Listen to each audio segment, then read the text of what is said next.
Got to be at work at 5:30. It was like 4 in the morning. I sat there, and I just got this like feeling over me, and it says, cut grass. So I went from making $200 to 40 grand the next year. And now I'm getting into commercial accounts, hiring people, and now I'm giving back. I wanted to take a different approach about growing cannabis. I wanted to know, how can I grow it faster? How can I grow it in a sustainable fashion? I got to master in all aspects of the cannabis plant, from baking it, from growing it. Now I took it to another level. That's what LAZYPISTOLZ is, my company. First of all, I wasn't like this. I had my first kid at 21, man. I was in a dark place. I always wanted more, but didn't know how to obtain it. What changed my life is a book called Rich Dad, Poor Dad by Robert Kiyosaki. All I had was a list of liabilities. I didn't even know what assets were. At the time, I had 4 kids. How do I lead these 4 kids? And I'm not even leading myself. I kicked all bad habits. Like, I've been a vegan for about five years, going on 6. I started talking to God. I started talking to our Father, man, and the message was clear, man. I am a leader. I'm a father, I'm an entrepreneur, and I'm a businessman. You're a very accomplished individual. You know what I'm saying? I can't wait to touch all of that. But when I met you, man, you was at Wendy's. You was working at Wendy's, man. Absolutely. Fast forward a couple of years, having run in at Kroger. You're a multi-industry, statewide entrepreneur, man. Absolutely. Landscaping, you revolutionized the game there. You're in the cannabis industry as well. On top of that, you're a vegan. And then if that wasn't enough, you're a father and a husband and a man of God. Man. Cornell Fairley, my guy, man. How you doing today? Absolutely. I'm wonderful, man. Yeah. I am wonderful, man. I'm happy to be here, man. It's just that, man, like you just said, man, just having that spiritual being of, first of all, I wasn't like this. It took time. I had to sit down and do one of the most hardest things that us human is mostly practically scared of doing, and you have that fear, and that's thinking, man. Yeah. And once you sit down and think, I think that is one of the hardest objectives to do. Even Henry Ford said it, man. That's why he hires people that were smarter than him. Yeah. Because he wanted to do what everybody was fearful of, and which is using their mind. Yeah. And once you start using your mind, it'll start opening up avenues, and you'll start to question yourself about who I am. Right. Why am I here? Yeah. What am I doing? What is my purpose? Yeah.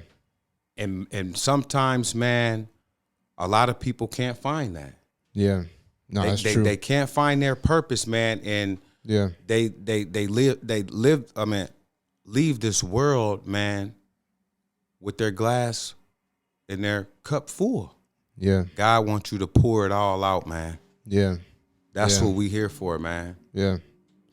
Man, I agree with you, man. It's scary too when you think about how many people are going through this world and they're just drifting. You know what I'm saying? Everybody's got their own unique talents and gifts, and they don't put it into practice, and most people don't know their purpose, to be honest with you. And I think it's something scary. And I can tell you're going to touch a lot right there when it comes to purpose, why you're here, your journey to getting to where you're at, man. But why don't you take me back to the beginning, man? What's your story?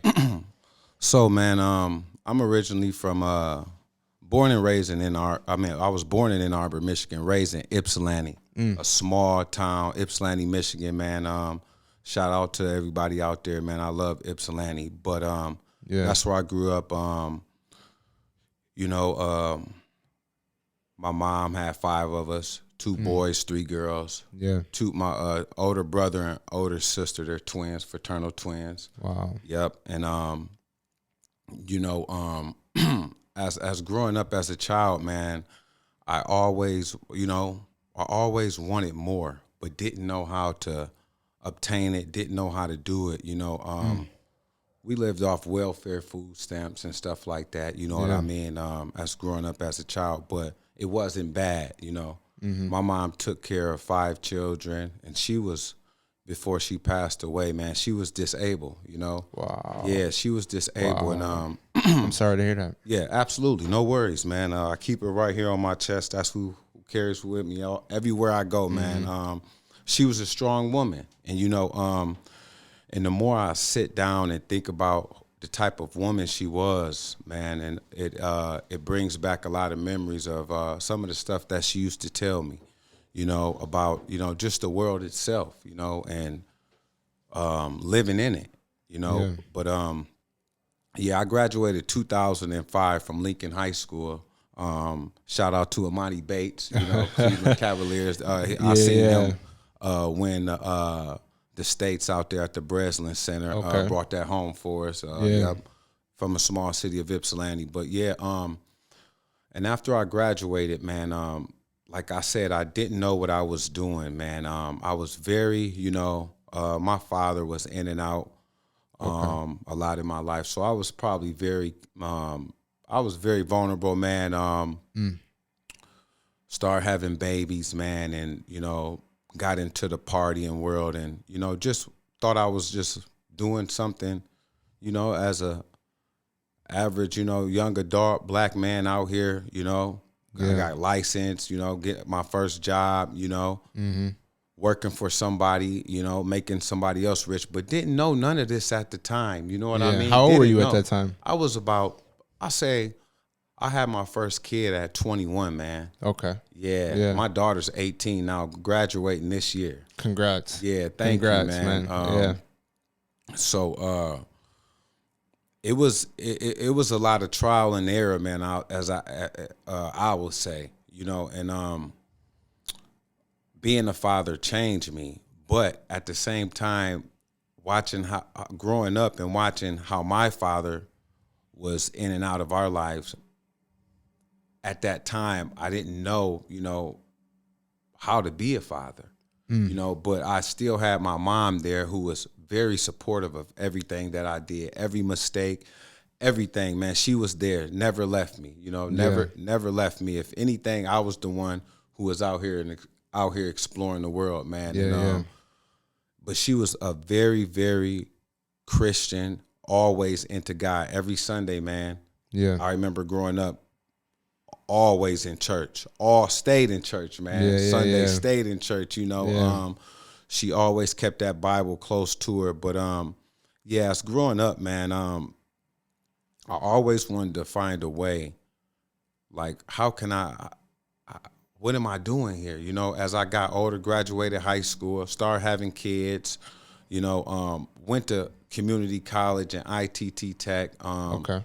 Yep. And how old were you at that time when you decided to go to community college? I was around, I'll say about 24, 25, starting to, trying to find my way, trying to find, you know, I knew I was a builder, man, because I liked we always play with paper dolls. I always liked it to build stuff and create things, man. I was always a creator, always in the heart, you know, but didn't know how to, you know, bring that opportunity out within myself. I didn't know what I wanted in life at 25, man. I was every birthday party, I was having a huge party, man.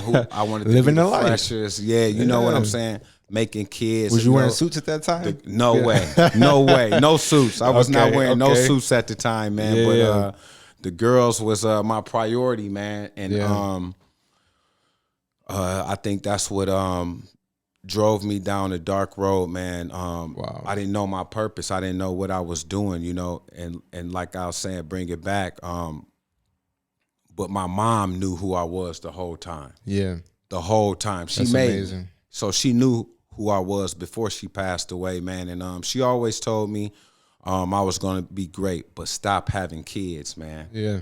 Always told me that. But as I continue to progress, man, it was I seen a lot of things and been through a lot of things. And I think that's why I'm here today, man, because like I said, man, a lot of people just don't think. Yeah. Yeah. And once I started doing that, man, and first of all, I found God again. I had got rebaptized too. Yeah. Yeah, and this was last year. Okay. And it gave me a sense of urgency, man. I was always into the Bible though. Always. And my sister always used to tell me, we real close, like, Cornell, you are very special. You just have to sit down and think about the person that you are. You're gonna become somebody special. Yeah. And I started reading books, man. And you know, I didn't finish at Washington. I didn't finish at ITT Tech. The school of ITT Tech eventually got shut down, and that didn't work out. Yeah. Washington didn't work out, and I was. What were you studying at Washington?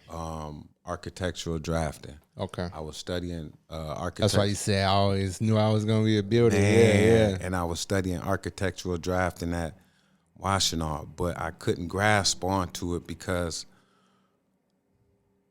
I didn't have any support, man. And I think mentors is very important. Now I have more than 3 mentors. Yeah. And I think that is a very, very vital, important aspect of my life as of right now, as a support system. Yeah. People who I can call and people who's been there and who's doing what I'm trying to do right now. Yeah. I seek those out. I think a mentor is just like a GPS, our latest GPS. Yeah. When you get off track, it reroutes you, right? Yeah. That's what a mentor does. And I wouldn't say all mentors is like that. You just have to find the right one for you. Yeah. And that's what I have done, man. That's awesome. Yeah. Yeah, I completely agree with you, man. I think mentorship is one of the biggest is one of the biggest things in life, especially for young men. You know what I'm saying? Young men and women, just young people. You know, like you need a GPS. You need someone that can give you confidence. You need someone who has been in the shoes that you've been in and was also where you want to be at. You know, I think picking the right mentors is one of the biggest things. Most people don't realize it could be the person just down the street from you who's doing better than you are, who might have just one business, living their life, have their life set up, and, you know, is able to kind of inspire you that way and give you game and give you knowledge for you to move forward. But take me back to that time period where you said you kind of grew up and you were on welfare and you had the kids, man. What were you like mentally at that time? Oh, man. I was pretty wild, man. Smoking cigarettes, smoking a lot of cannabis. My mind was very cloudy, I'll say. Yeah. My decision making was very, very quick and not thoughtful at all. You know. Now every move that I make, every decision that I make, I think about it. Back then, there wasn't no thinking. Oh, I'm going to get that bottle. Oh, I'm going to get this. Oh, the first girl calling. Oh, I'm there. Yeah. You know, I'm there. You know, and I don't think, you know, as a leader, and when you having kids, that wasn't something right to do. But Did you feel like you were a leader then? No. Okay. Absolutely not. I feel like I was like I said, I was in a dark place because I didn't know who I was at the time, man. I was doing just anything, man. I was like a college kid, you know, like you said, living his life, but that college kid that was living his life into girls but wasn't going to class. Like I didn't care, you know, out here making kids, you know, by different women, and just doing things that I think that was not godly. And at that point in my life, man, it was just like, what am I doing? Like, you know, I felt that inside, like, smoking all the time, you know, trying to suppress my emotions, you know, smoking, you know, trying to run away from the things that I've created, you know. Wow. And not knowing that if I face the things that I've created, is an opportunity and a learning curve for me to learn from that. Yeah, yeah. Instead of me, I was running from the situation. Yeah. Why not face the situation and see that it is an opportunity for me to grow as a man? Yeah. Not having a father figure all the time. And I don't use that for an excuse, but it was a little bit of an impact, you know? So I got 2 boys, so I know what it's like. Absolutely. I know what it's like. And did you feel like you didn't have an identity? no, I did not. Okay. I did not. I didn't know who I was. That's like I said, like who am I? You know, what is my purpose? You know, what am I doing on this planet we call Earth? You know, what am I here to do? How can I find that and figure that out? Right. You know, but I knew I loved to build and I loved helping people, man, and I loved to be outside. Yeah. And as I grew older, man, I started to immerse myself in books. I wasn't going to school then, but I was starting to immerse myself in books. Okay. And you said you weren't going to school then, so that was before 24. Like before you were 24, 25, you started getting into books? No, I got into books like that. I say about 20, 28, 29 after, you know, making babies and, you know, partying and stuff. I had to slow down. I didn't know who I was. Like, what am I doing here, man? Yeah. Like what's going on? You know what I'm saying? Absolutely. And then as I emerged into my 30s, I'm like, you know, what is really my purpose? You know, like, what am I doing? And my sister kept telling me all the time, like, bro, you need to slow down and think, you know? But like I said, like, that's that fearful thing, you know, like thinking, you know, a lot of people don't, if you sit down and think and if God was to show you everything that we supposed to do here on earth, a lot of people would pass out, man, and faint. Facts. A lot of people probably wouldn't even know what to do. Facts. I completely agree with you. You know, so I had to find that myself, man. As I got into my 30s, man, then I started to think, like, what am I doing? You know, what changed my life is a book called Rich Dad, Poor Dad by Robert Kiyosaki, man. Yeah. That's what really turned my life around, man. Yeah. And this book called Psycho-Cybernetics by Maxwell Maltz. Yeah. 2 phenomenal books. Oh man. Yeah. And that book, man, made me find my self-identity. Yeah. Psycho-Cybernetics. Because I didn't know who I was, man. I didn't know what my purpose was or who I was, you know, as a human being. You know, God put you on this earth to fulfill a dream of his, not yours. Yeah.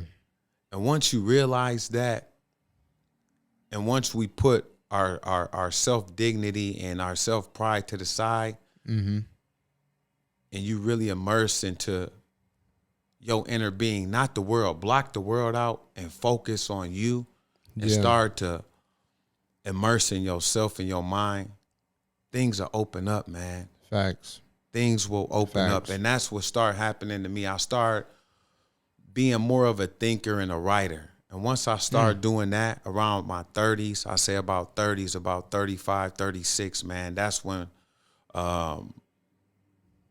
things really got to taking off for me, especially when my daughter was born, man. She's going to be 3.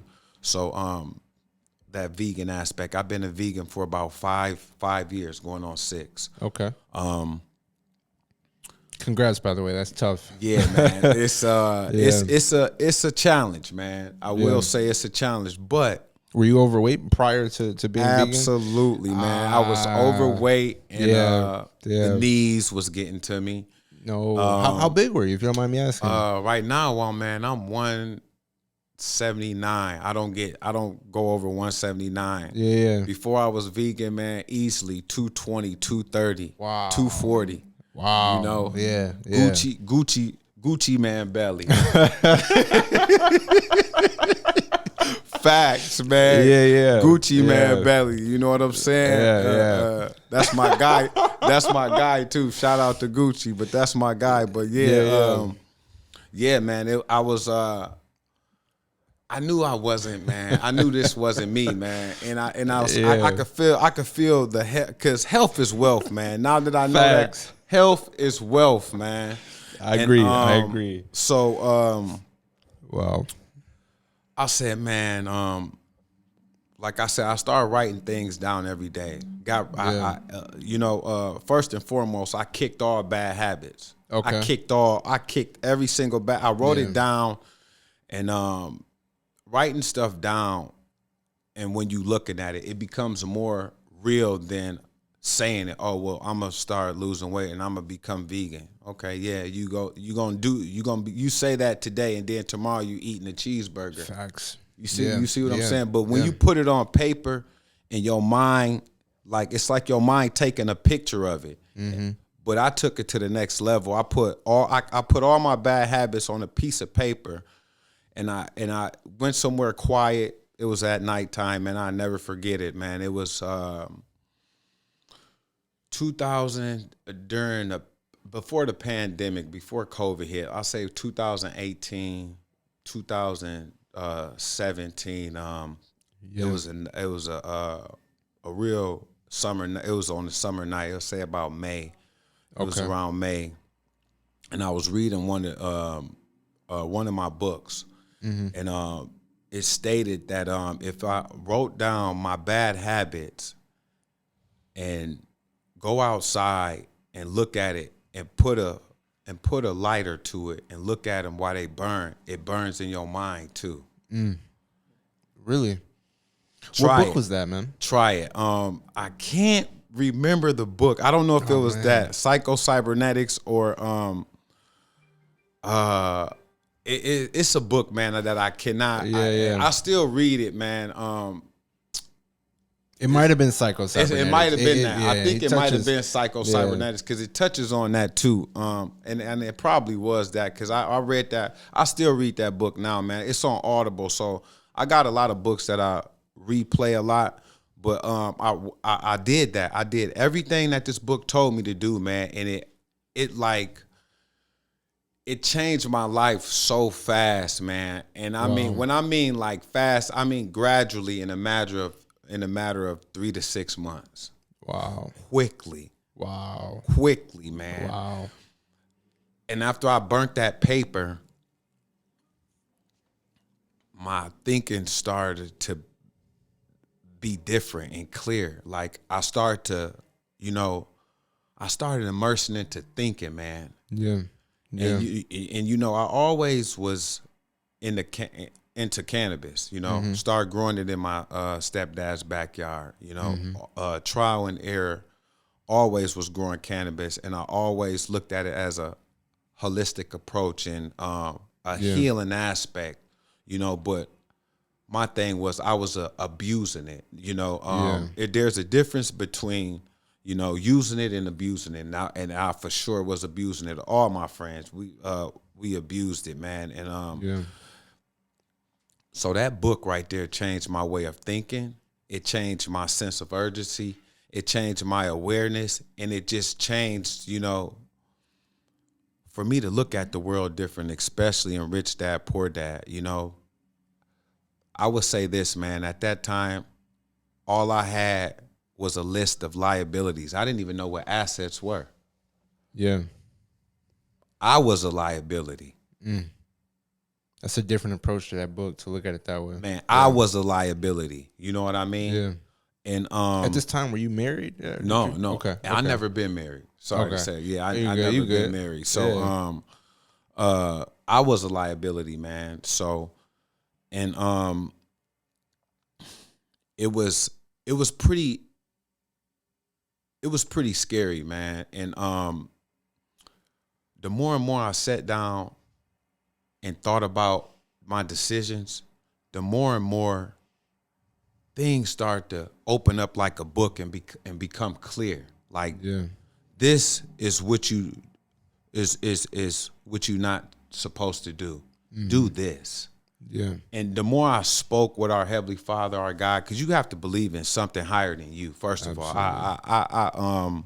Absolutely. I totally believe that you got to believe in something higher than you, you know, to get to where you want to go. You know, that's number one. And two, I always say seek mentors, you know, and I read a lot of books and put a lot of things on paper every single day. Manny, every single day. But I start thinking clearly, man, and I start talking to God. I start talking to our Father, man, and the message was clear, man. I am a leader, I'm a father, I'm an entrepreneur, and I'm a businessman. Yeah. But what kind of business, and how do I approach this? How do I become a leader? What is a leader? Yeah. You were asking yourself some tough questions. Oh, man. What is it? How do you lead? How do I lead? At the time, I have 4 kids. How do I lead these 4 kids? And I'm not even leading myself. It was deep, man. And that's when I start questioning my inner being, my inner soul about who I am. Why am I here?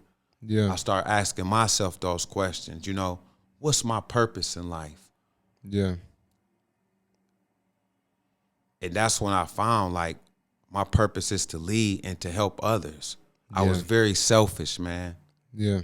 I was very selfish. And most people can't even admit that, and they don't even see their flaws. But once you start to figure out who you are, so crucial.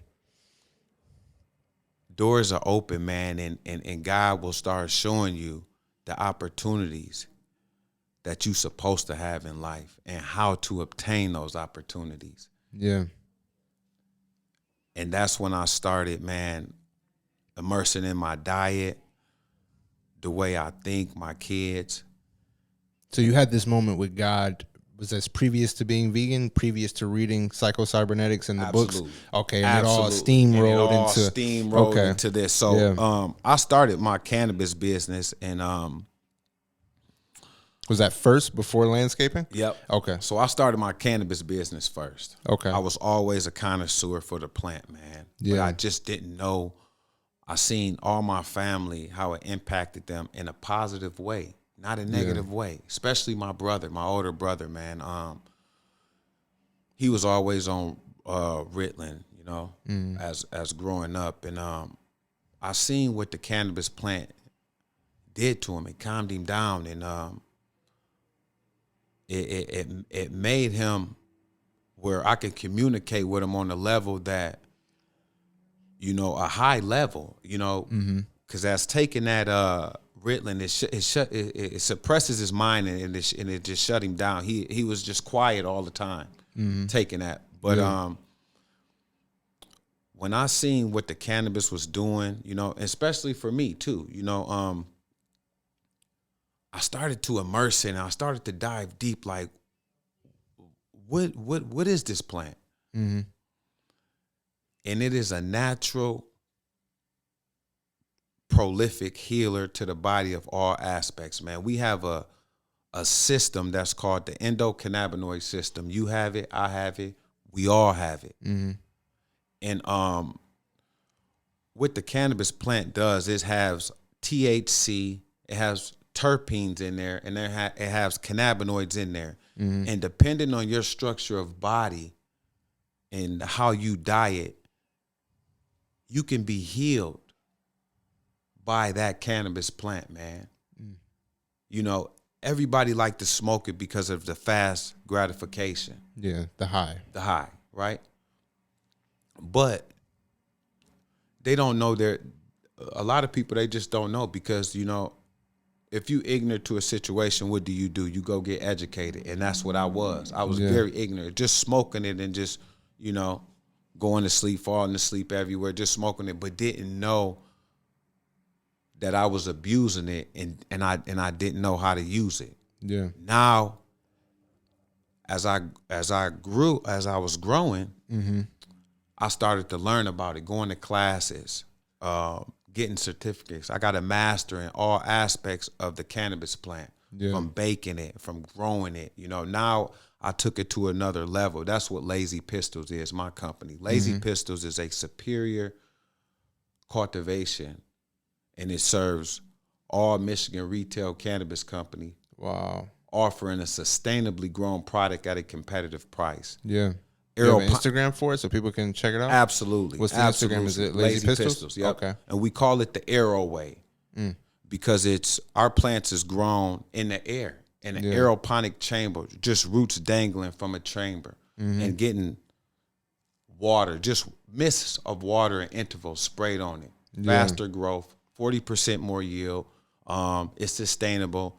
Recycling and reusing the water by 90%.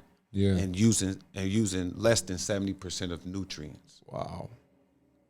And they used to do this back in the day, man. NASA was growing this on spaceships. You know, aircrafts going into space, growing it like, you know, they using it right now.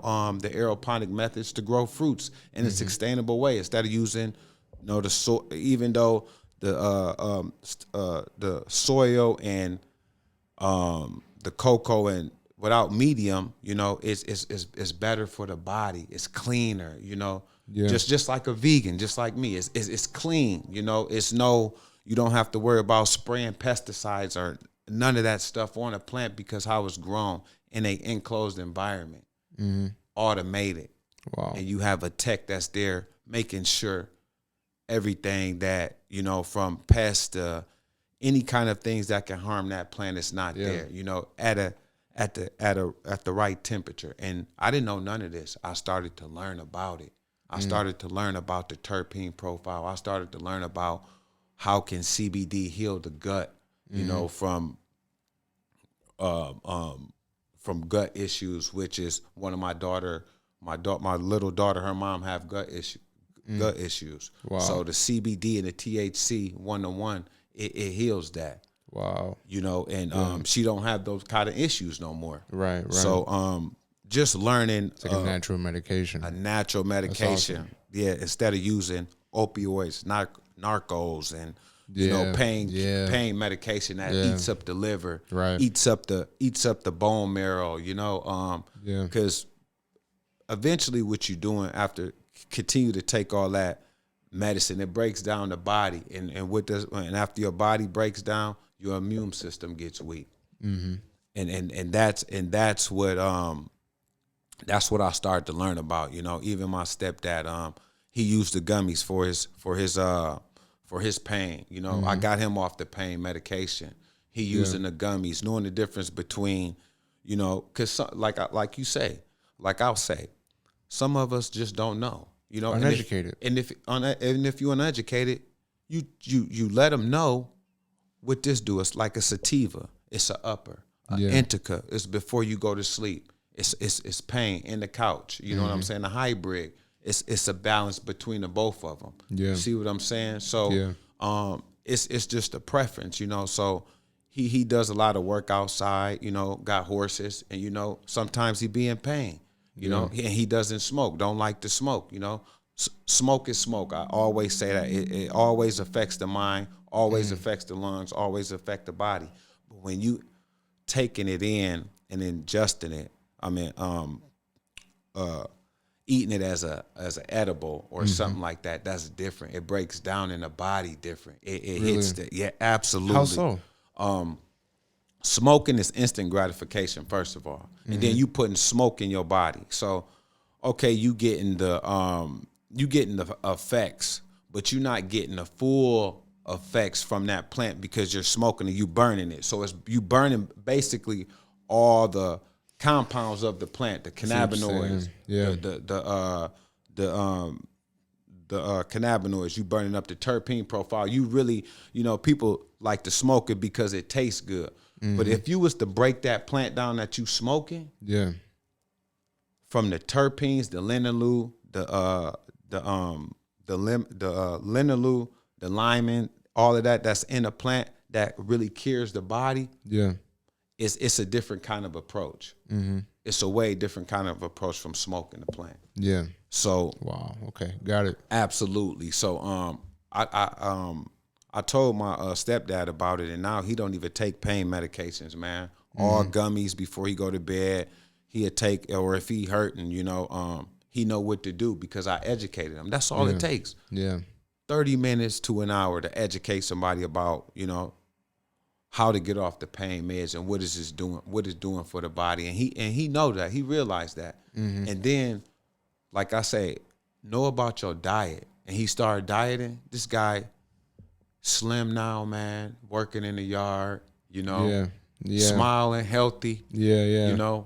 An abundance mindset. You know what I mean? Absolutely.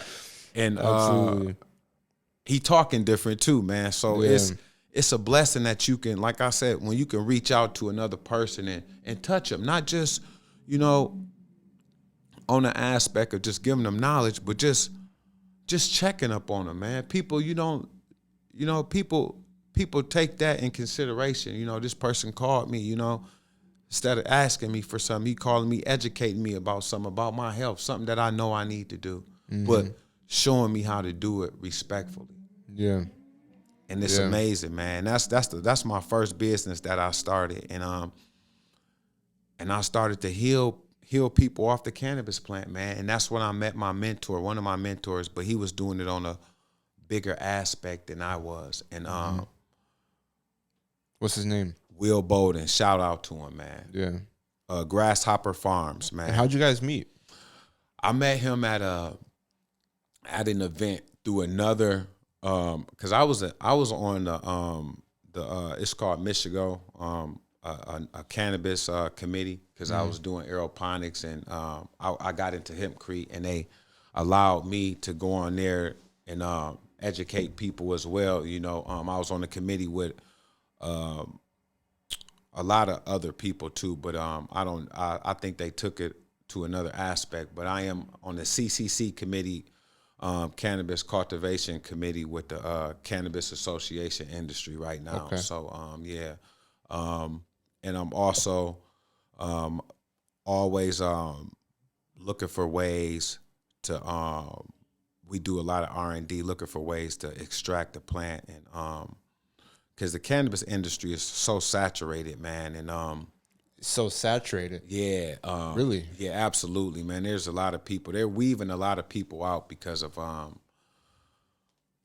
people just can't stay in compliance, man. You got, and then, got people, legal in the industry getting cannabis from the black market, and then, it's so strict because, you gotta comply with the law. Pretty much everything is law, man. Even the cannabis industry, it's regulated, heavily regulated. And what certificates or what? You got to go through the state of Michigan. Okay. So I'm through the state of Michigan. I'm a social equity applicant as well. Through the state of Michigan as well. So we go through a lot of seminars, and they educate us on what not to do and what to do. And every month, man, I get a list of people that's always getting violated and always not meeting the aspects of auditing and stuff like that. They very, very tight, man, in the cannabis industry. Yeah. And that's why I got a mentor, because I wanted to know the things, what not to do, and how do I approach this building my business. And he gave me all of that plus more. Really? He gave me all of that plus more, and I met him at his event. So I met him through another guy. His name is Chef Rod. I met him. Chef Rod told me about this event because he was putting an event on at Grasshopper Farms, and I went there and I met Will, gave him my vision, and ever since then, man, it was closed curtains. Yeah. What advice did he give you? First of all, he gave me advice. Whatever I want to do, it could be done. First of all, a mentor is somebody who's going to guide you and show you all aspects, not just, just hey, here, do this, do that. No, he showed me everything that I was creating and everything that I was doing. He wanted to see. Yeah. If there's any corrections that or any input that he can help me with, he helped me with that. Yeah. If any license aspect, anything that I was missing, he helped me with that. Yeah. Any niches or anything that I should be doing to promote myself, he helped me with that. That's awesome. Most importantly, man, when somebody invests in your company, they're really not investing in your company. They're investing in you.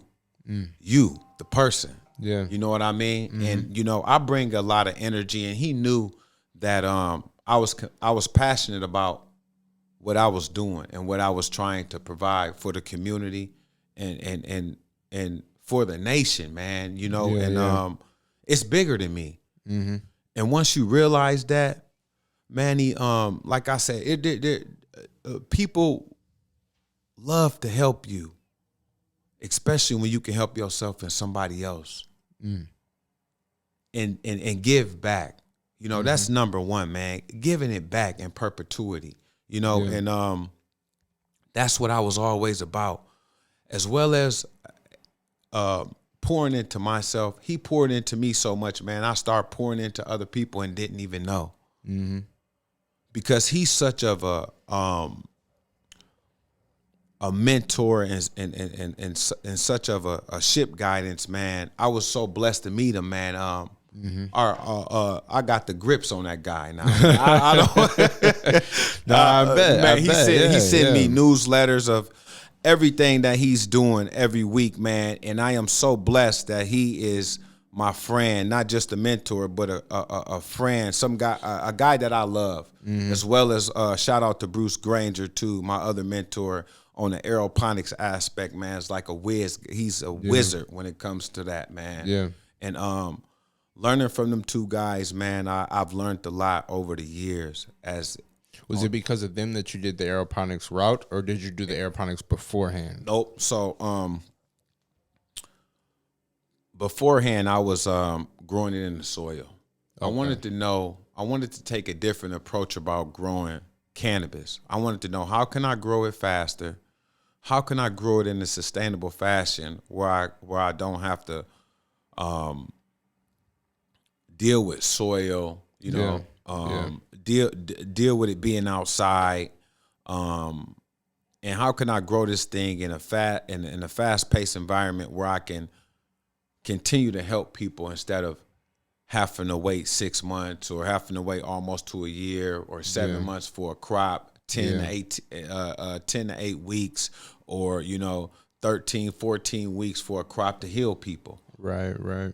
That's when I immersed myself in aeroponics, and that's when I found out Essen Grows, and Essen Grows introduced me. Phil Gibson is the director of Essen Grows, and Phil introduced me to Bruce Granger. And Bruce Granger became my best friend, man.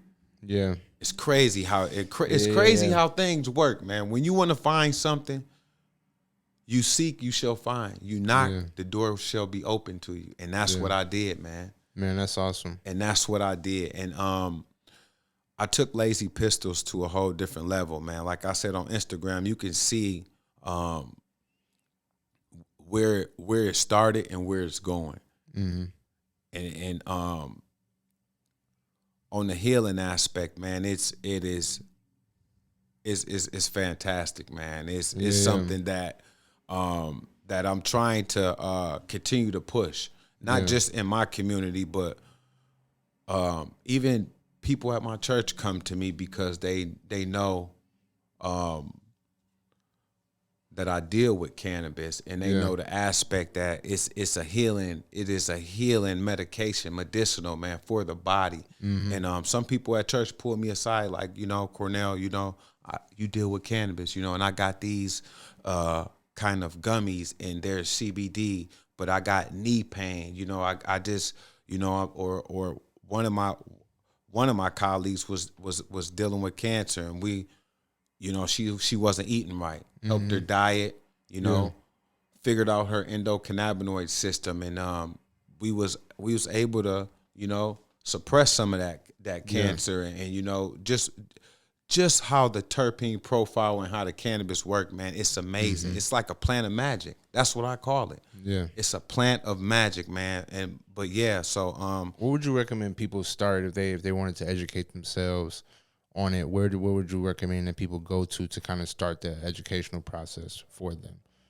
Would you say they should go to your Instagram, Lazy Pistols? Absolutely, because it's all educational on there, and I talk about the endocannabinoid system too, because that's first the most important part of our body is first, and then first and foremost, it's about your diet too, because a lot of people, you know, all these diseases, they call it diseases, but if you really break down that word, disease is dis-ease. Yeah.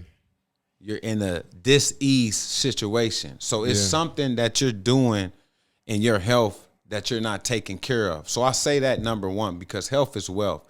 So if you can, first of all, lay off the food, because that's the number one killer, the food. And then if you diet, you know what I'm saying, most likely that pain will suppress and go away.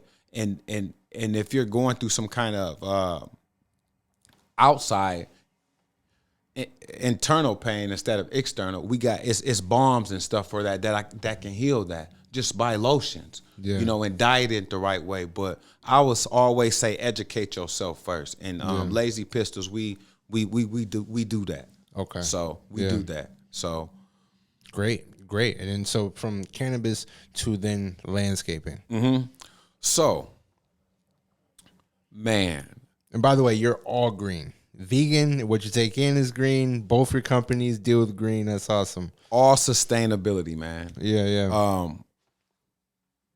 All grass, no gas. Yeah. I was sitting in in Rochester, man, going to Wendy's. Was this before or after I met you? This was before you met me. Okay. And you know, I was a manager there. I always immersed in God, man. I wake up every day at 4:35 in the morning, stretch my body out, do my daily prayer, and I talk to God, man, all the time. And I said, man, you know, I was taking these classes. I was finishing up my classes in the cannabis industry before I got into the cannabis. I mean, at the National Cannabis Association until I got elected on the CCC. Congrats for that too. Thank you, man. And so I said, man, you know, I want to do something different. You know, I want to do something where I can not just heal people. I want to serve people too, Manny. What could I do to serve people? You know, and I was reading this book, man, by Napoleon Hill called Think and Grow Rich at the time. Book. Man, so I was just thinking, it was like 4, because I got to be at work at 5:30. It was like 4 in the morning. I sat there, and I just got this like feeling over me, and it says, you know, cut grass. And I don't know where it came from. Yeah. So I just wrote it down, and I just said landscaping. So I looked at it for about two weeks or so. Yeah. And what made me go all battery, I seen the commercial, man, of Ryobi. It was a Ryobi commercial. But at that time, I didn't have enough funds to get a Ryobi lawnmower. So I looked up the cheapest lawnmower, and you can look it up on my Instagram right now on CCARELAWN service. I started cutting grass for free with I say it was a 20-inch. It's called Sunjoe. Yeah. Like $50, and I got a Sunjoe electric weed whip. And then I had to plug this thing into people's houses. And I just wanted to see how and what would this do? Like, what is my purpose of going out here cutting grass? So I started for free. So I was plugging into people's houses. Yeah. And then my first grass I cut was in my neighborhood. So it was a lady, and she said, "Wow, she said, how much do I owe you?" I said, "Man, this is for free." So my first 25 people that I inquired, I started cutting their grass for free. Yeah. Didn't know that it was going. So I found it. I founded it in 2022. I founded CCARELAWN Care Services in 2022, but back up 2 years. So back up 2020. Okay. I started cutting for free while working. Wow. Were you strictly on the weekends after you got off? How were you doing After I that? got off, on the weekends, on Sundays, whatever I can get in, I was just cutting grass. And because I liked it being out, I always loved being outside because I used to work for Comcast back, before I started, when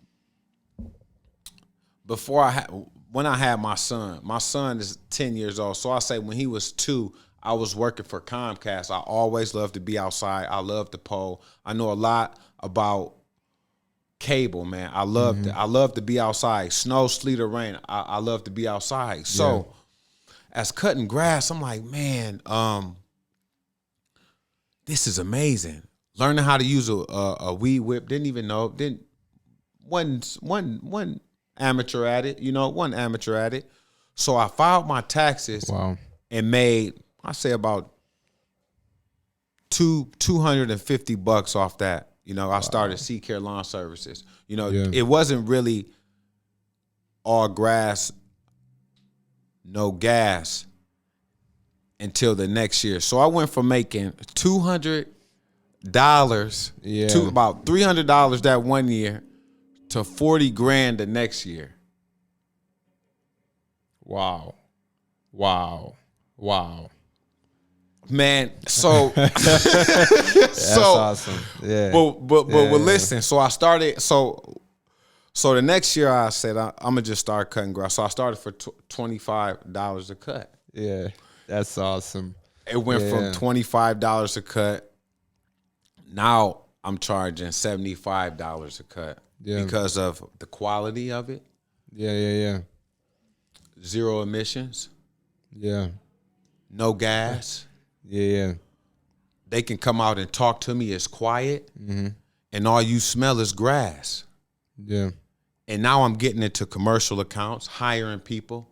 Yeah. And now I'm giving back. They like, who is this? Who is CCARELAWN Services? Mm-hmm. I founded it in 2022. I really put a stamp on it there because I was bringing in income. I could support my family off this. Yeah. You left Wendy's when you started. And I left Wendy's after that. I left Wendy's after that. Yeah. After I seen you, I left. That's when I started. Things was really getting to pick up. Yeah. So I left Wendy's after that, man, and it just took off, man. Yeah. You disappeared and ran up a bag. Yeah. So what was that transition like, man? Because you also had the cannabis company at that time too as well. So things really kicked into full gear for you.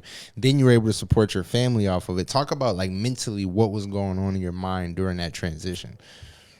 And also, did you see it becoming that too as well? Absolutely. I seen it becoming that. And first and foremost, man, running a business is not for the weak. I will say that. And I always wanted my own. After reading that Rich Dad, Poor Dad, that's when I started minding my own business. Yeah.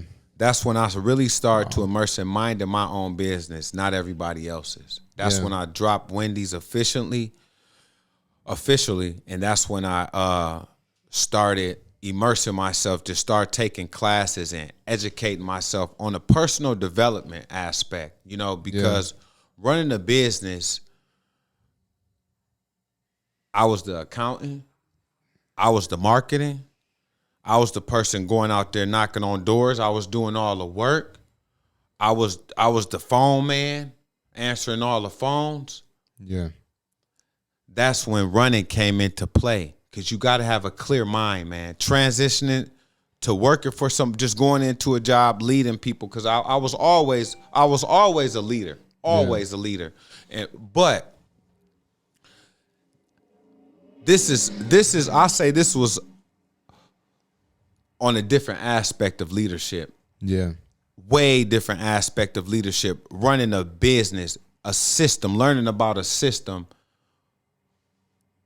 that I had to find the pieces to. Now I have a bookkeeper, a CPA. Now I'm doing interviews. Congrats. Now I'm hiring. Yeah. Now I'm immersing into my community. Yeah. And at the same time, I'm giving back to my church. Yeah. And so doing that as that transition, man, it was tough. I will say that it was tough. That's when. What were some of the challenges you faced? Where my paycheck was gonna come from. How do I know that it's not gonna rain and I can't cut this week? If I can't cut, there's no this week I don't get paid. Yeah. Or if Wow.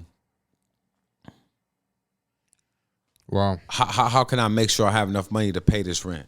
You know, and that's when the challenges came in. That's when I really had to sit down and learn about numbers, man. How to structure my business where I can leverage, where I can have enough, make sure I have that cushion to pay these bills, and make sure I can put clothes on my kids' back, and make sure I can pay a car note, pay insurance, you know. Yeah. Make sure the bills are up to date, make sure the kids have what they need. And that's when I really started to learn about budgeting. Yeah. Learning about accounting. And before I go to OCC right now, business administration and concentration in accounting. That's when I'm going to OCC first, and I'm going to I'm transferring to Michigan. Nice. Yep, absolutely. Nice. So I got one more year left, and I'll be on my way to the big house. So yeah, nice. While running two companies, taking care of my kids, and being a vegan, man, eating real. So that's when I started to find out who I really was, man. Running. I was dealing with a lot of trial and tribulations because I didn't know how to really run a system because I wasn't taught. So that's when I started to seek mentors. Yeah, yeah. I started to seek mentors. I started to ask for help. Yeah. That's one thing I did learn, two things for sure. The easiest way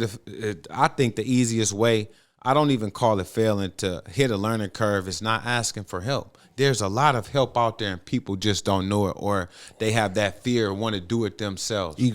Ego. So, and to become somebody special and to become and to build a system, you can't build it yourself, man. You know, it's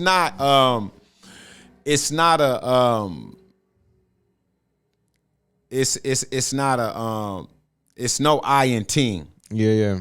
When you want to build something, a company that's sustainable, you need a team, man. And you have to be honest, you have to be open, and you have to talk about the things that you need and the things that and the adversity that you're facing, so people can help you. Yeah. You know, and how did you put that team together, man?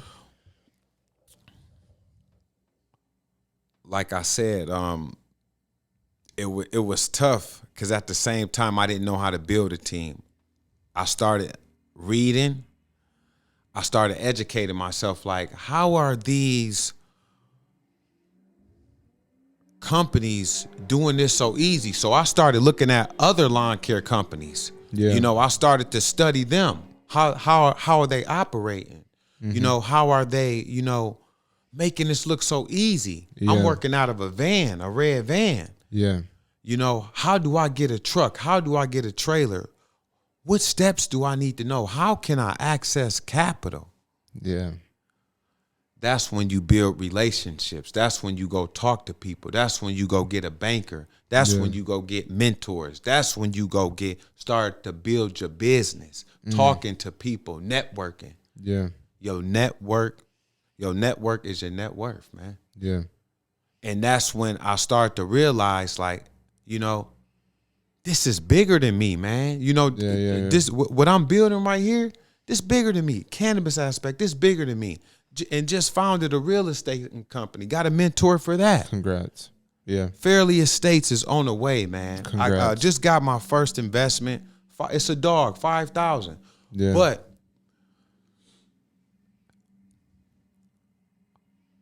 people don't realize that money is supposed to be seen 5% with your 95% with your mind and 5% with your eyes.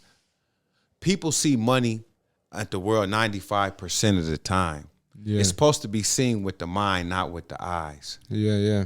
And once you get to realizing that, man, your vision get to becoming clearer, because there's an opportunity right around the corner, but your mind is not fixed to see it.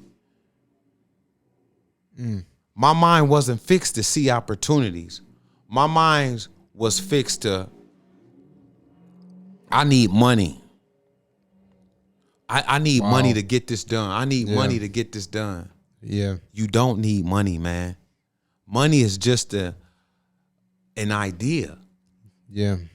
And people don't realize that, man. Mm-hmm. And once I started realizing that I need to invest myself around people who know more than me and people who can coach me and teach me, and I can sell them on my vision, that's what I started doing, man. It wasn't even about the money at that point. The money came then, because the more you know, the more you can apply to the outside world. Mm-hmm. Contracts. Yeah. Doing due diligence, but not too much due diligence. Mm-hmm. Learning from other people who's been there. Not scared to get on the phone and call them and tell them, this is me. Mm-hmm. You know what I'm saying? This is who I am. I'm out here wanting to serve the community. Yeah. What can I learn from you because you out here doing it? Yeah. Not being envious of nobody. Mm-hmm. Because what God has for you, that's just for you, man. Yeah. It's just for you. And most people, they think about the money aspect, but money is just an idea. Yeah. But how can you want all this money and you want to do all this, but your health not right and your mind not right? How can you run a business, though? And people don't think about that. They just think about the materialistic things. Yeah. I'd rather go get me a team, and I'd rather go invest my money with a team than by myself, or trying to be greedy and have a few people and trying to manage them because they don't know. Yeah. I'd rather not do that. I'd rather go the other route, man. Be around a lot of smart people and invest in a team. Like Tom Brady. How did he win all those rings? It wasn't Tom Brady. I know he's a great quarterback, right? Yeah. But it's the system. Yeah. I learned how to build a system, man. Yeah. I learned how to build a system. And at the same time, my mind was clear. A lot of running, a lot of thinking, and I was implanting this stuff into my kids, playing with my kids about these ideas too. Yeah. So I was going to my kids, delegating work to them. Yeah. I was delegating the work. I took my son and my stepson with me, delegating them work in the landscaping business. Mm-hmm. Man, they was happy to do it. Wow. Did you expect it? No. Wow. No. They want my son play soccer. I didn't know. Oh, Dad, I want to do that. Yeah. I want to be an entrepreneur. I want to own my own business. They going to knock on doors. This is CCARELAWN Services. We're here to cut your grass. Yeah. They giving them money just because of the aspect and the joy I'm putting into them, and they putting into the community. Yeah. It's crazy, man. Yeah. And once I learned how to become an efficient leader and learn how to develop myself, I'm trying to bring the best out of you, him, and him. Yeah. Not just me. It's not all about me. And once you stop thinking that, everything looks different, man. Yeah. Man, how big of a role did faith play in your journey? Because every story, every segment that we get to, you took a leap of faith. You know what I'm saying? You took huge leaps of faith. Your dad won, so everything else that you do comes after that first priority. You started 2 businesses. You know what I'm saying? Like, on top of that, you're a vegan. On top of that, you find time to work out. On top of that, you're also still going to college. Absolutely. Like, on top of that, you're not just going to community college, but you're taking that to Michigan. Like, you're constantly growing and developing. But on top of that, your priorities are very, very high. Your responsibilities are very, very high. How much has faith played a role in your journey? So, and do you pray every morning before you wake up? Like, I pray like 4 times a day, maybe 5 times a day. Wow. I prayed before I walked in here, man. Wow.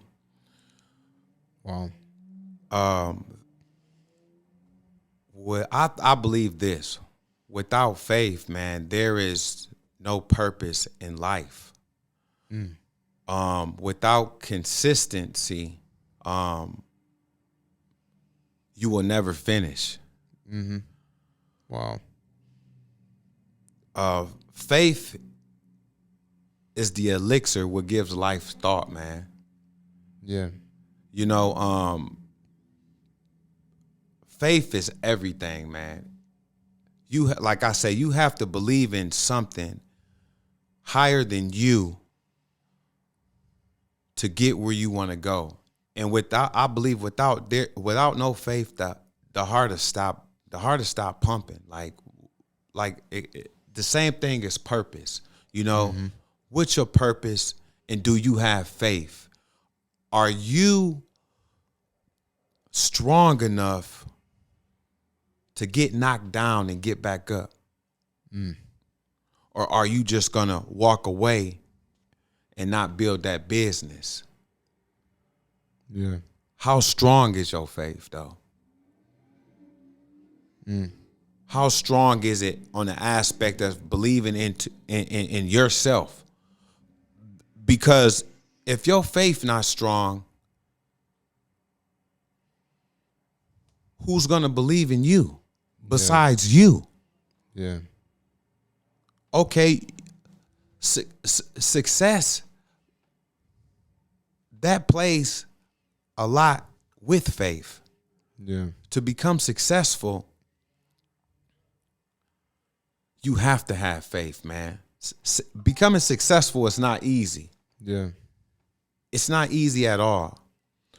I believe success is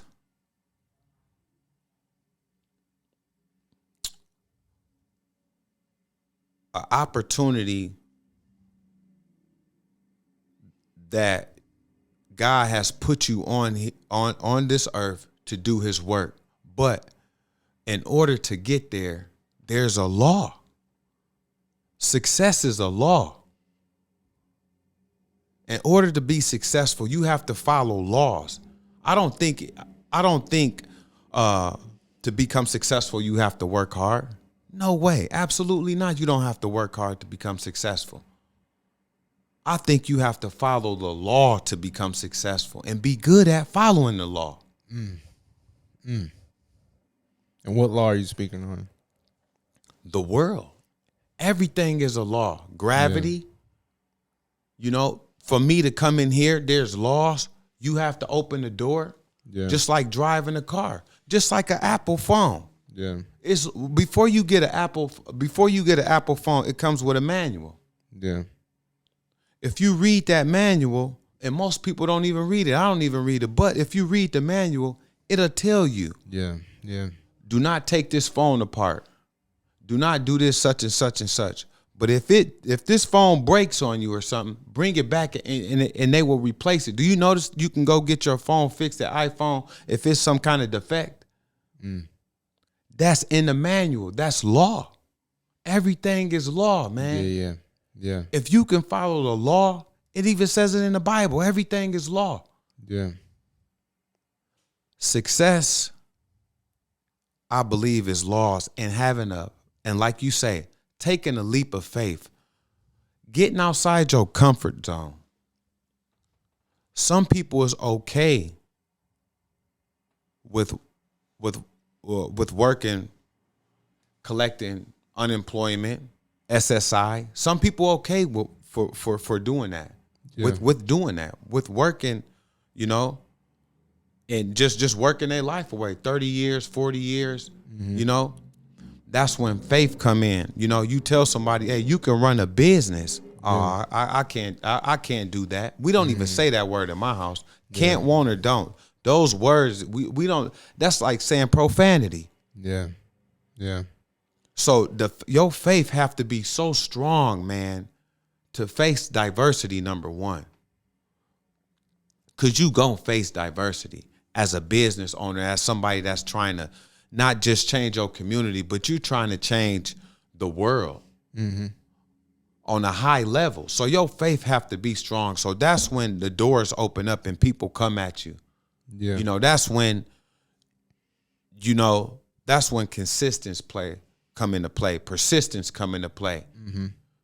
When how many no's is it going to take for a yes, or are you just going to get that one no and that's it for your future? Faith is a big part of life. Yeah. A huge part of life. And without, like I say, without faith, I think the heart stop pumping, man. Yeah. Cause it's a spiritual thing. Yeah. Every morning, man, I ask our Heavenly Father to increase my faith. Every morning, to increase it. Pour into me. Take over. Yeah. I seek His kingdom.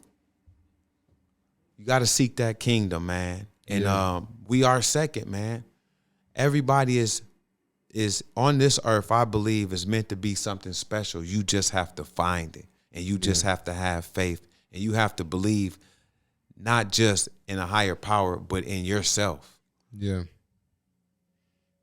Man, I can tell you're living proof of that. You know, so first I want to say congrats to that. But then second, on top of that, being a dad now, you know what I'm saying? That comes with a lot of responsibility, man. Absolutely. How big of a role has your kids played in you constantly persevering?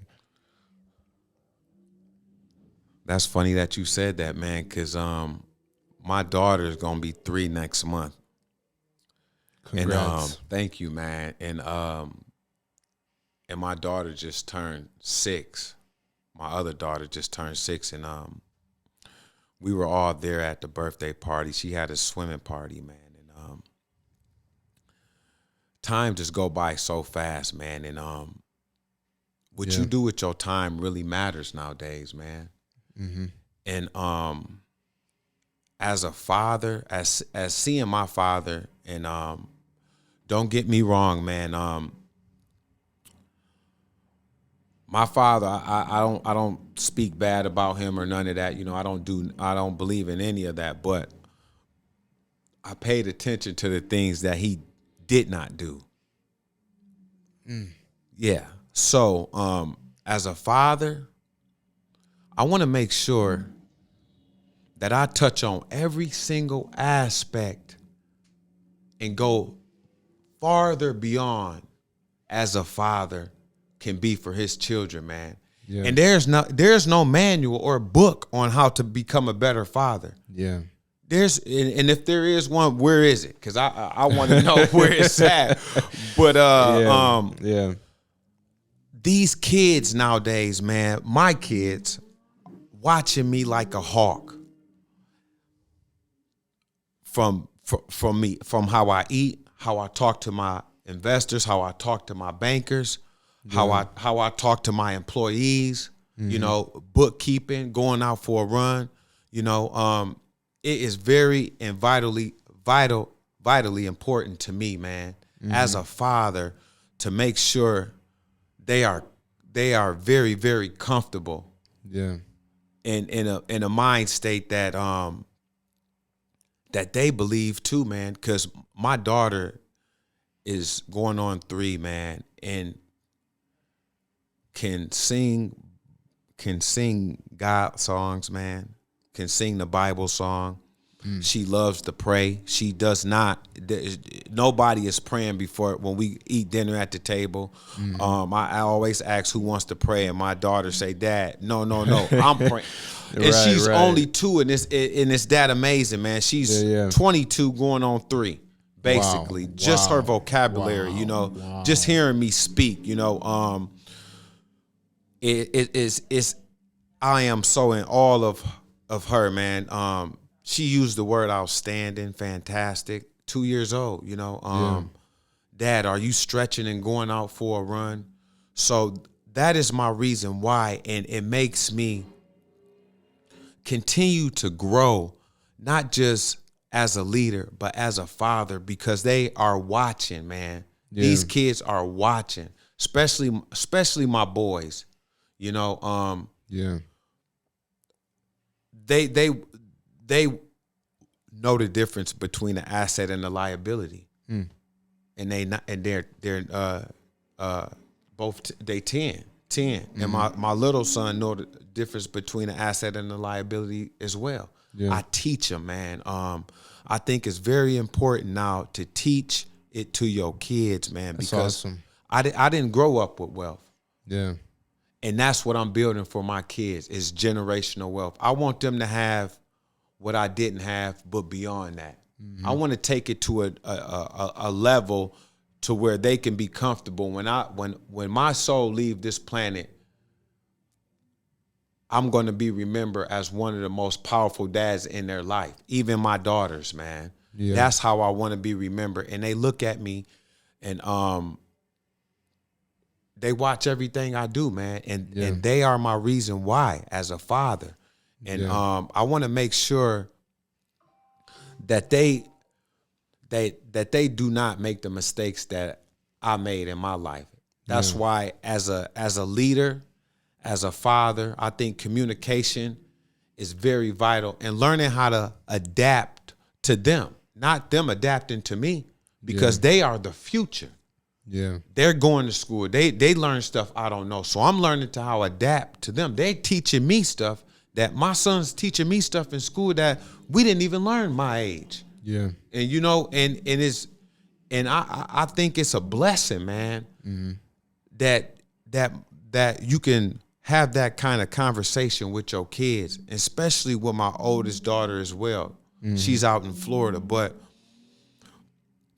just building a relationship with them, man, is very important, man. So, you know, and touching on things that they don't want to talk about because they feel comfortable with you, they can talk about that with you.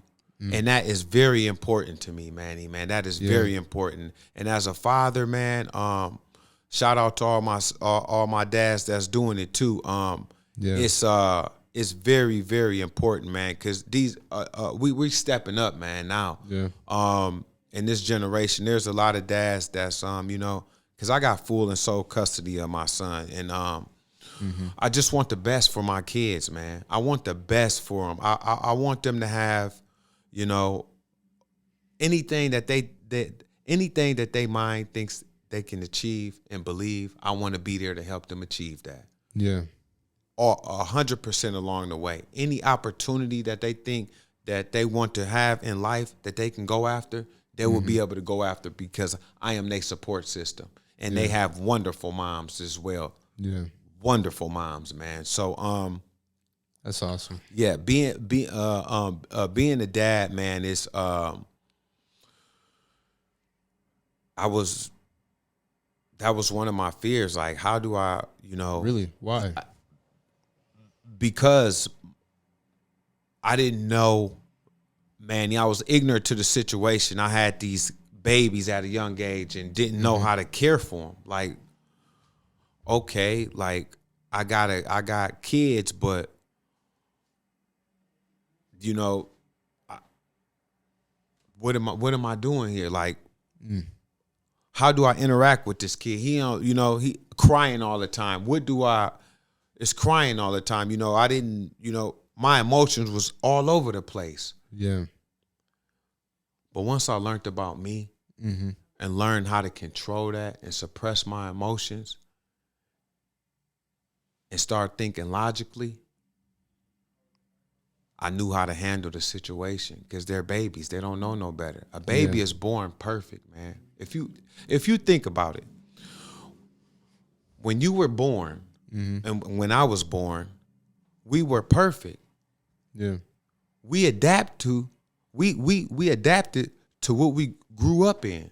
So if you grew up learning about, God, learning about business, that's what you consume. That's what you're gonna become, right? Yeah. So I grew up, my mom smoked, my dad smoked. So I was smoking. Right. And the girls, you know what I'm saying? My dad wasn't always there. You know what I'm saying? But I'm not using that as an excuse. It's just something that I've been through. It's something that happened in the timeline of the situation of my life. Yeah. And the reflection of that shows. But I had to break that habit. And that's where my kids come into play. And when my daughter cries for, screaming and hollering, I just talk to her how I'm talking to you. And she stopped crying and she tells me why she's crying. Yeah. But if I was to let my emotions get the best of me and yelling at her, why are you crying? Stop that crying, It's not going to help the situation. Right. Just like as a leader, I think of every aspect as being in a business in the leader. Okay, my daughter's crying. Okay, so this is a problem. Just like in the real world. How can I fix this problem? Yeah. You got to learn how to think critically. How can you fix this problem? Use your critical thinking skills to fix this problem or to fix this problem with your daughter and bring everybody into harmony. Yeah. As a father, this is stuff that I write down as I'm learning, as I go. Yeah. That pen and that paper is my best friend, Manny. Yeah. And as a father, I think it's very important, man, to be there in the kid's life. Because the kid, especially these girls, man, they need their father. Yeah. I think that is very important as a parent. The moms play a very important role, but the father, they sleep on us fathers, man. And we play a very, very important role as well. And I just think it's time for us fathers to start stepping in and playing that role and knowing what I know now and what I didn't know. I want to keep learning, man. I am an addict to learning and personal develop and change. Yeah. I love it, man. Yeah. I love to learn. Yeah, man, I can tell from listening to you and just throughout this whole conversation, you've always remained a student, And I mean that just a student of life. Of course, literally, you know what I'm saying? Absolutely. You are a student, but just a student of life, man. And I hear you dropped your ego. I hear you constantly improving. I hear you not being afraid. I hear you taking leaps of faith, education, but also trial and error, man. I'm getting a lot of trial and error from your story, man. And tell me, when do you feel like it slowed down for you? When do you feel like it slowed down for you? Life, I'm saying. I would say over the past year or so, because 2022, man, my mom passed away. That really made me look at the world and everything that I was doing and under a microscope lens. Everything that I'm accomplishing now, the things that I'm doing, the future, the years from now, what I'm trying to do, what I'm trying to accomplish, it made me look at things under a microscope. And all the trial and error years prior made me become the person I am today. I wasn't thinking about dressing like this, man. I wasn't thinking about presenting myself like this. Never.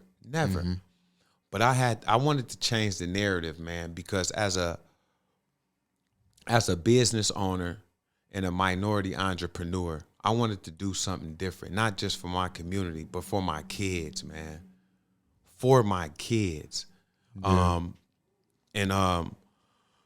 I honestly believe that I'm still going through trial and error. There's still some things that I haven't learned that I need to learn, and that's going to take trial and error, because school is learning. Yeah. You learn. You go to school to learn. Run a business, that's different. You have to get out here and see what it's like to run a business. They don't teach you this in school. I was running a business before I went to school, before I started and going back to school. Yeah. I was running the business then. And the things that I'm learning about now, it's not being taught in college. Yeah. One thing I'll say about trial and error, on the banking aspect, trying to get funding, you would think that, they'll teach you that in school. Keep your grades up, get good grades so you can go on to the next, so you can, or eventually get a scholarship, or, go on a full ride, if you will, Yeah. that kind of aspect of things. But when you finish school, I know some of my friends, entrepreneurs, they finish school, but those grades don't go get you a bank loan. The banker don't want that. Facts. The banker want to know what's your grades on your personal assets, and do you know the difference between the asset and the liability, and what do your income statement look like? Yeah. Yeah. Can you provide me with a projections? Yeah. They don't teach you that in college, man. So I think I'm still going through trial and error. And as a father, I'm still going through trial and error. My daughter, too. I know I'm going to go through a lot of trial and error with her. My son is 10. I got a 18-year-old daughter, going through trial and error with her. So I think it will slow down as I continue to get wiser. Because I don't say as you grow up, when you get older, you grow up old age. I don't believe in that. I believe the older you get, the wiser you get, and that's when trial and error slow down, because you're in the game. Yeah. You've been in the game. You know what I'm saying? You've been there. You've been out here doing it, for such a long time. Yeah. 15, 20 years, that's when the trial and error will slow down. And I believe, when trial and error slow down to me, that's when I'm going to teach it to other young entrepreneurs. And I'm teaching it now, I'm trying to come together with some other entrepreneurs, young entrepreneurs, to come up with a foundation to go into communities that's in distress and pull out these kids, man, that needs help. Yeah. What can we do to give them, how can we help them to give them knowledge? They don't have, even if they don't decide not to go to college, what can we do to come together? Even you, man, what can we do to bring these young kids together in these distressed communities that's, that's out here that they don't have a future? How can we give them the motivation to help them, even if it's want to be in barber school, running a lawn care business, on a podcast? How can we help them, man? Yeah. That's where my heart is at, man, helping others. Yeah. And I think there's going to always be trial and error. You live and you learn. They say, oh, don't make mistakes. But if you don't make mistakes, how can you learn? Yeah. Yeah. How can you ever learn? You can't if you don't make mistakes. But so many people are afraid of failure. You know what I'm saying? That's something I didn't get from this conversation. You never seem like you were afraid of that being a possibility, of you failing and having to learn something. You know what I'm saying? Like putting it all out on the line, being all in, being committed. You know, you started this off by saying, you know, what is your purpose? Who am I? You know what I'm saying? And through this conversation, we've all gotten to know who you are. Absolutely. You know, and I think that's so impressive, man. I do got to wrap it up here in about 10 minutes. Okay. So I'm going to just kind of get a little bit sporadic with these questions. Okay. But you touched on finances. I do want to go there, man. What was your credit like during that time of you having to get into when you were starting the business, when you were starting to get things right? What was your credit looking like, and how did you get? Yeah, absolutely, man. So, like I said, I didn't know what credit was. I didn't know that I didn't know that you needed credit. I didn't know that you know, the doors that credit will open to you. And some people, you know, are afraid and like you said, that fearful thing. But sometimes you got to have that leap of, you have to have faith, man. Faith, like I said, faith is very important and vital to anything that you want to do, you know. And most people are afraid of failure. And I don't even call it failure. It's learning. You're learning. Because you can always come back. You can always come back. KFC, Kentucky Fried Chicken. How many times that he failed with his recipe? And look at him now. It's Kentucky Fried Chickens everywhere. Yeah. Everywhere, man. Yeah. You know? But my credit was not good at all, man. I say my credit was 400s. I didn't have no credit. I didn't know how to build credit. I didn't know what credit was, you know? Just like, you know, money. Yeah. We get the aspect of money, you know. People is so scared to give away their money. But money is just an idea, man. You know, if you learn how to or they say, "Oh, don't get into debt." Or debt is not good. Or you're going to go bankrupt. Donald Trump went bankrupt how many times? Look at Donald Trump, a billionaire. Yeah. Facts. You have to go through something, man, catastrophic to learn about you. And you can always come back. My credit was shot. Yeah. But the stepping stones of it, stepping in the leap of faith, learning. You know, my credit was shot. I didn't know what debt was. Learning how to leverage debt. I love debt now. I want all the debt. Yeah. I want all the debt. Yeah. You know, because debt opens up doors, man. You know, wow. Touch on that. So with my lawn care company, man, my lawn care company, like I said, I went from 250 to 40,000 in just 1 year. That's over 110, like my CPA said, that's over 110, how would I say it? Over 110% growth. Over 110% growth, man. That's crazy. Yeah. So I used that to leverage debt to get a $10,000 loan from the bank. Use that to use that $10,000 loan. And I'm using that to leverage debt, go and open up more credit cards. How many credit cards can you open up? But using the minimum, the 30% rate of that credit card. All you need is two credit cards. And you keep using that and keep reusing it, but paying it off, paying on that 30% mark all the time. It allows your credit to increase and you can get more debt. Ask for a credit limit increase every year. Yeah. Ask for a credit increase every year. Go into debt. Go into debt. Debt is good, man. It's good if you know how to use it. Yeah. And that's where people get confused because they don't know how to use debt. Debt is a very good advantage to help you become wealthy. The Rockefellers, real estate is one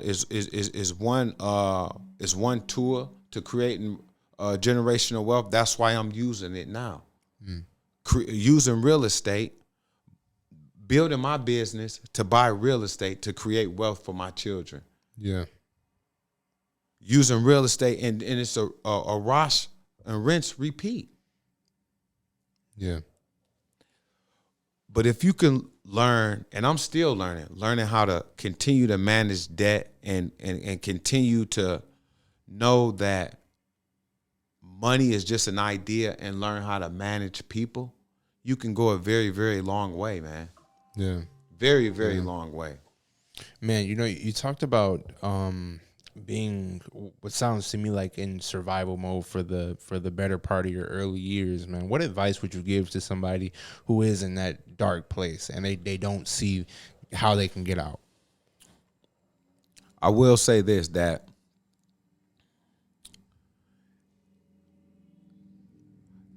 as you living as a human being, anything that you go through, it will pass. Eventually, something have to happen where you have to at least face the situation or continue to run from the situation. But I will say this, the situation is always going to be there until you face it. So if you look at that on the aspect of you're in a hole trying to climb out, and that's when your faith comes into play. Yeah. You got to have faith that you can get out of this. If you have no faith, there is no hope. Yeah. Wow. There is no hope. Wow. So I'll just say this. You have to have faith, and you have to be willing to learn about the person you are. And some people are scared to look in the mirror and face those inner demons that's fighting them. You have to face those, man. You have to face those. And I think it's important because it's an opportunity to learn more about yourself and find out the tools in the God's given gift that you have to offer to the world, man. Yeah. And I believe in that. Yeah. So many people are afraid to do that though, man. Honestly. That's a different beast when you open yourself up. Man. And you start to really look at how you're the reason why you're in the position that you're in. You know, that can be tough. Yes. Statewide business. What advice would you give to someone looking to enter the landscaping field? Oh man, the landscaping field, I believe, just like the cannabis industry, man, even though it's saturated, there's room for everybody. The landscaping business is a $1 billion industry. Like I said, I started with a Sunjo Electric. Sunjo. Now all my equipment is Greenworks commercial, high quality, battery powered, Greenworks commercial, quiet. You know, you have to start somewhere, but there's always a place for everybody. I believe that there's enough to go around for everybody to eat. Yeah. And like I said, there's an opportunity around the corner. We just don't see it. But once you start opening up your eyes on a different aspect of using your mind, 95% of your mind and 5% with your eyes. Yeah. You can create anything with that will create abundance of your wildest dreams of whatever you want to accomplish or whatever kind of goal you think you can get. It is there for you, man. That's so deep. It is there for you. You just have to find out who you are at the core, man. Yeah. Find out who you are at the core and have that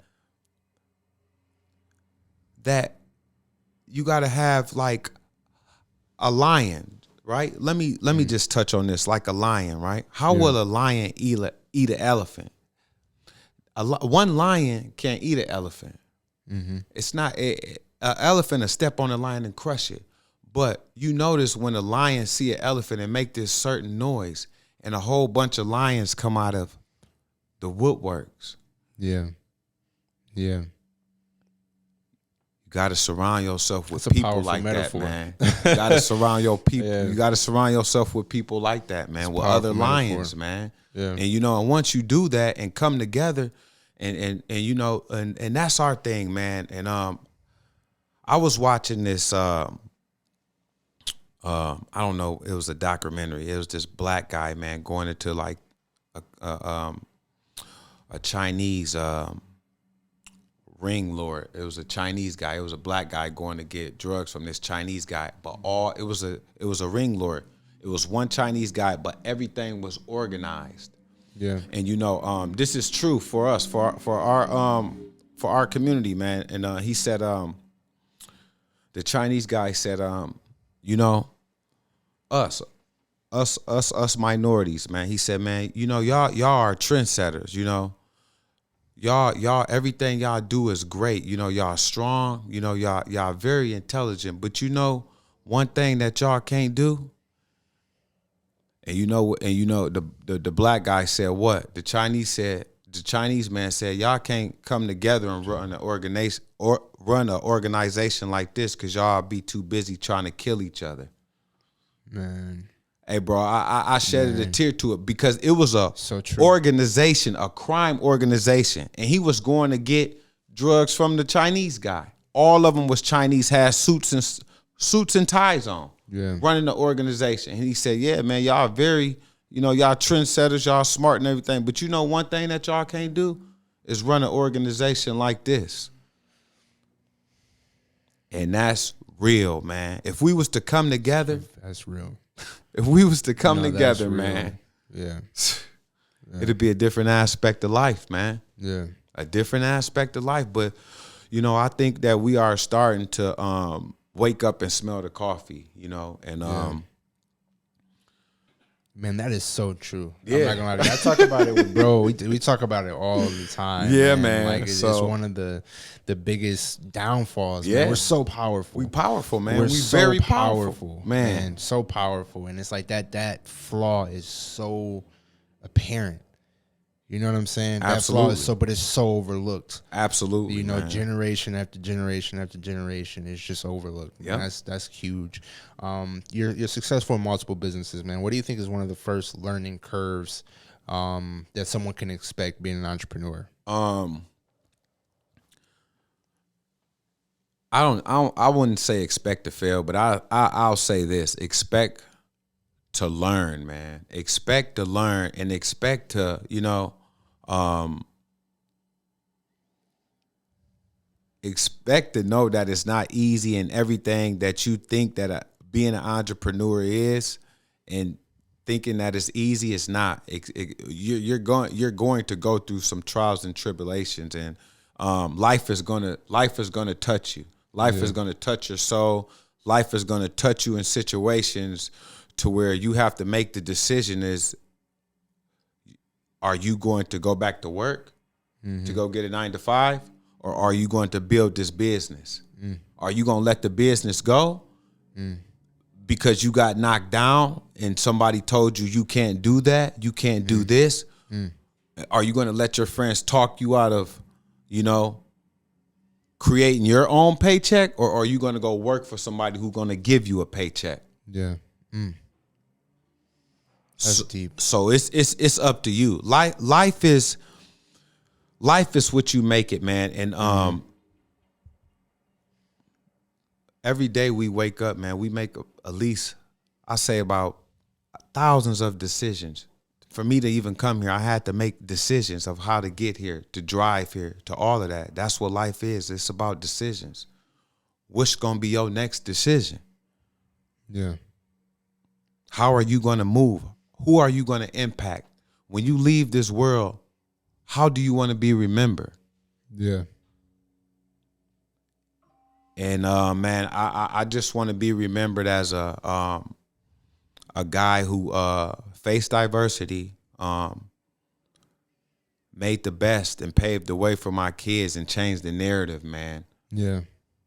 And as well helped my community and helped other people thrive, man. I thrive off helping other people thrive. It's not about me, man. Yeah. Yeah. It's not about none of this is about me, man. Yeah. Yeah. It's not. It's about the people. It's about the environment. It's about the people, and it's love, man. That's all I'm built out of, love, man. Because that's what God is. He's love. Yeah. Man, I like that, man. And purpose is one of my favorite topics to touch, man. I really think that influences a lot of times prevent people from being on their own purpose and staying on their own path, man. And from your story, man, has the people around you always been supportive of you? Have you had to let people go out of your life that didn't see your vision? How has that kind of been? Absolutely, man. So, and how'd you navigate that? It was just that, like I said, I started writing down my goals. And once I started writing down my goals and being around people, you can sense the energy.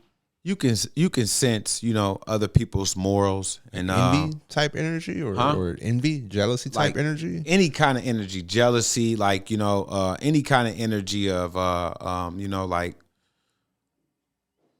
just on the aspect of you shouldn't have mentors, or you don't need mentors, or they'll steal your ideas, and what is that going to do for you having a mentor? When people start talking like that, that's when you have to realize, family or not, family, no family. That's when you have to turn around and you have to analyze that it's not you. It's something that they're going through, and you have to, walk away, man. Yeah. Wow. Calm and collectively, and I was a very rational guy at one point in my life, man, where I was very argumentative and always wanted to get my point across. Mm-hmm. But I had to realize that God didn't give me 2 ears and 1 mouth for a reason. I listen more than I speak now, man. And when I can tell within 30 seconds if a person is meant for me and if a person is going to support me. All my mentors, every person who I'm surrounding myself with is a cheerleader of what I'm doing. Even though it might not sound right at that moment, they will tell me that, but they'll say how, or not at this moment, but later, maybe later down the road we can accomplish this. Yeah. But the way that you think is great. Mm-hmm. And them the kind of people you want to be around, man. Yeah. You want to be around those kind of people. You don't want to be around a person who sucks your energy because they don't have none. Yeah. Yeah. Yeah. You don't, man. Yeah. And that's facts. So, man, being a father, from your first kid to your most recent child, what's been at least 2 or 3 of the biggest things you've learned? Patience. Yeah. Man, patience, number 1, man. You have to have a lot of patience with these kids, man, and you have to learn how to adapt. It's not like I said, and I'm a keep preaching this.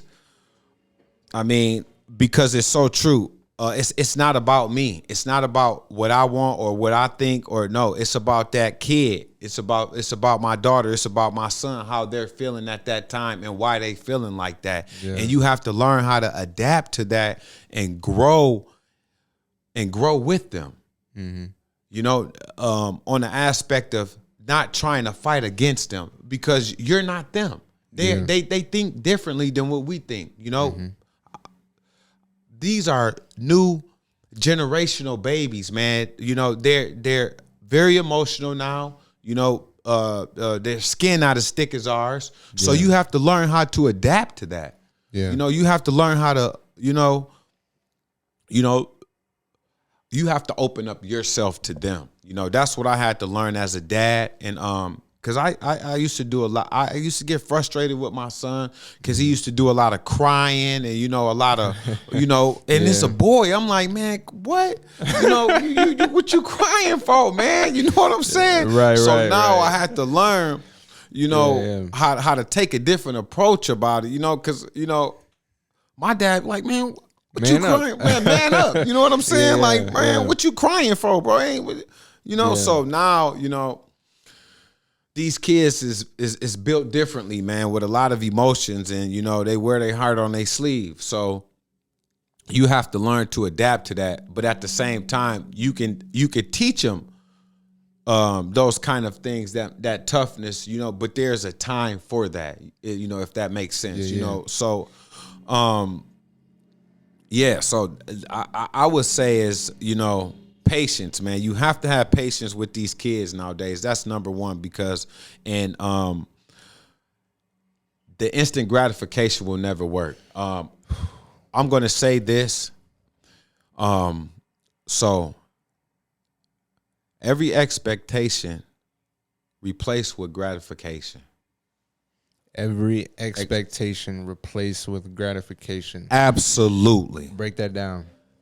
Every expectation that you think that you're going to have in your life, or something that you're trying to something that you're trying to get to, or a goal that you're trying to accomplish, replace it with gratification, because it's not instant. Nothing in life that's worthwhile is never instant. Yeah. Not even getting wealthy, man. Yeah. Man, that might be one of the best things I've heard all month. Truthfully. Facts, no, man. That's deep. Facts. That's deep. You, like myself, my father growing up wasn't the most present. What advice would you give to someone growing up who's trying to find their identity as a man? That's a very great question, man. And what I will say is, it's not easy, but I will say this though. I started with reading books, and I started with learning from other father figures, like my stepdad. He was always there for me, man, no matter what. I can call him right now, the one who I helped on a cannabis tip. I can call him right now, and he's going to answer. If I was to lose everything right now and needed a place to stay, he will let me stay there. What I will say is, and I know this might sound tough, but I would seek out for a mentor, because there's guys that's out here like myself who want to help guys like that. And I am a giver, man, and that is what I do. I love helping kids who don't have that father figure, because I'm doing it right now with my stepson. So I know what it's like, and I understand the pain that they go through inside. You just might not, they don't show it externally, but internally it's there. Yeah. So what I will say, touching on that situation, is seek for help, man.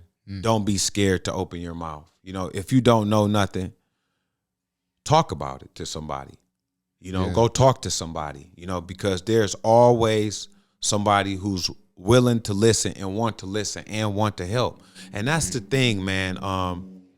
There's a lot of help out here, man, but we as people don't want to open our mouth when we need help, but open our mouth for other things that do not have nothing to do with what you really need help with. Facts. And it blows my mind, man. Yeah. And I was that person at that time. I was. That's why I can touch on that, because I was that person. Yeah. And that's why I'm going to start a nonprofit organization to help young entrepreneurs, man, and kids who's facing situation, as you just touched on. Yeah. How can we come together and help them as individuals grow into man, or if they become fathers? How can we help them, put together a game plan, put together some kind of strategy to help them become a man, because they don't have a father figure. Yeah. So that's what I'm doing, man. I am that helping hand, and I am that loving guy. So yeah, that's what I would want. That's my next project. Where can people find you at? You can find me on Instagram, man.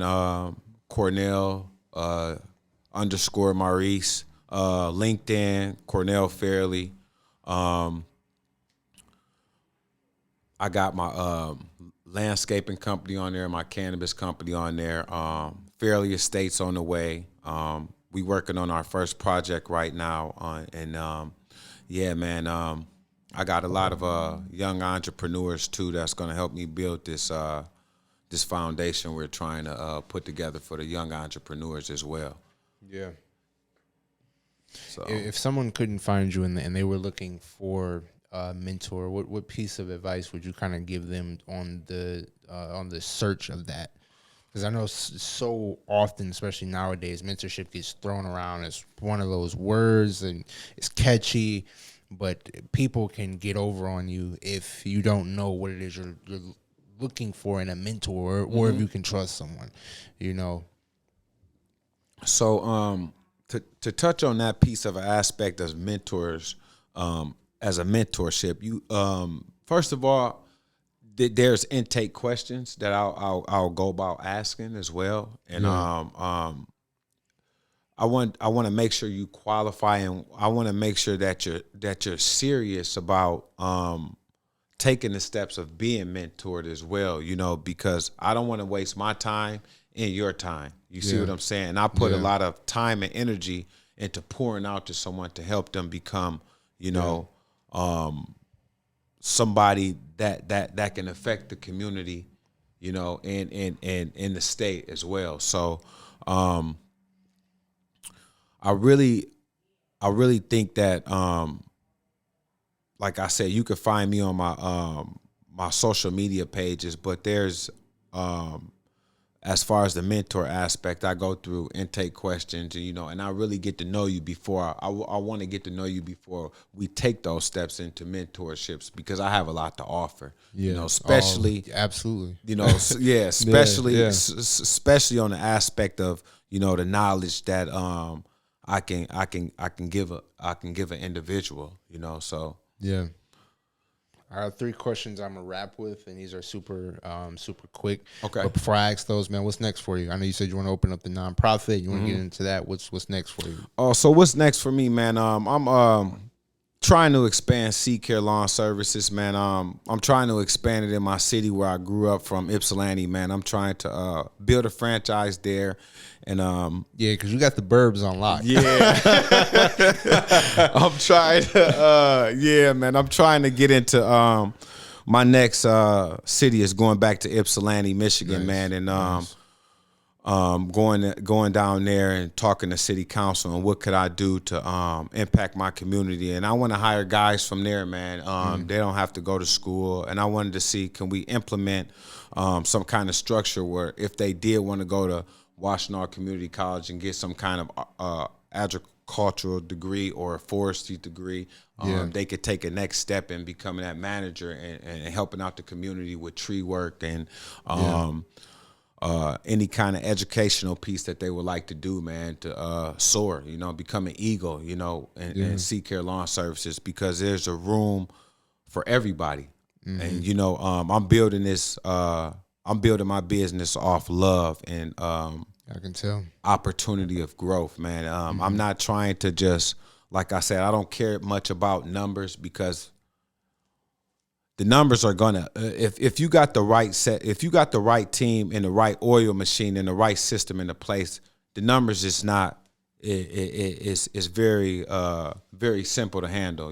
It's more about how you build the system. Yeah. How you build the system. Who are you putting in place to build the system? And my system, I want to be built off love. It's not a numbers game for me. It's about the people. And, I'm going to stress that because it is. I put love into everybody that I meet, you know, even though I might not get that reciprocation back, and that's okay. You know, that's totally fine. But there's a billion people in the world, and you know, and there's somebody out there that's like me that wants to learn, you know, and it's just a matter of time, you know. Yeah.